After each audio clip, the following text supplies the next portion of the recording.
Hi, I'm Charmaine James, and I'm going to be talking about counter-arcing your horse around the barrels and when to apply it. Okay, so counter-arcing isn't something that I ever did growing up, learning to ride or train. However, though, teaching over the years, I see a lot of horses that go into the barrels with their rear ends way to the outside.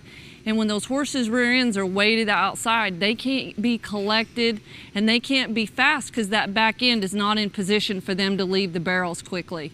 And not only that, when the rear end is out and their weight's on the front end, you're going to maybe have some soundness issues in the front end. The hocks are going to get sore the more that rear end is out. Okay, so I'm going to talk a little bit about what happens and why those horses start winging their rear end out. Okay.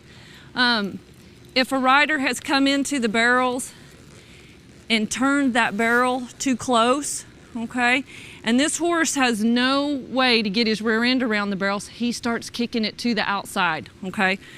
So I'm going to take my inside foot and I'm going to make my horse walk around the barrels with his hip to the outside, and you can see how his feet are tracking to the outside of his front feet, okay? And when you go into a barrel, this is not how you want your horse to be, okay? Now, when I see those horses that are doing that, the very first thing that has to happen is that you should walk around that barrel and give that horse the room that he needs without pulling too much on the inside rein. Just walk him up here where his feet need to land first. And if that horse is used to swinging his hip out, it's going to be out there, okay? And I'd say walk him around it, twice. Just making sure you're about 4 feet away from that barrel all the way around it, okay?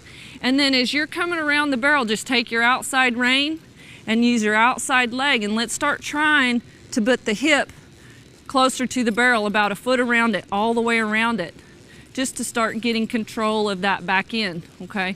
So you can see now that I got my horse's back end pretty close to that barrel, and he's now tracking with his rear end to the inside.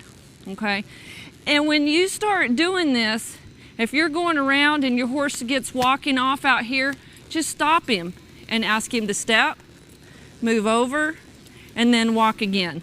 Okay, so, and you can do it at any of the barrels that your horse might be kicking his hip to the outside.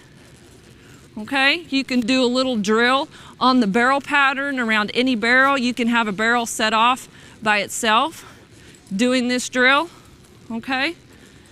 And then once your horse gets pretty comfortable at keeping that hip in, as you're coming to the barrels, you can come to the barrels and just move that hip to the inside and stop, and you can see that the shoulders are out and the hip is in, and walk them forward this way, holding a little outside leg on them to make them step with those inside feet forward, and then just making sure you walk past that barrel 3 or 4 feet. Okay? That should help control the back end.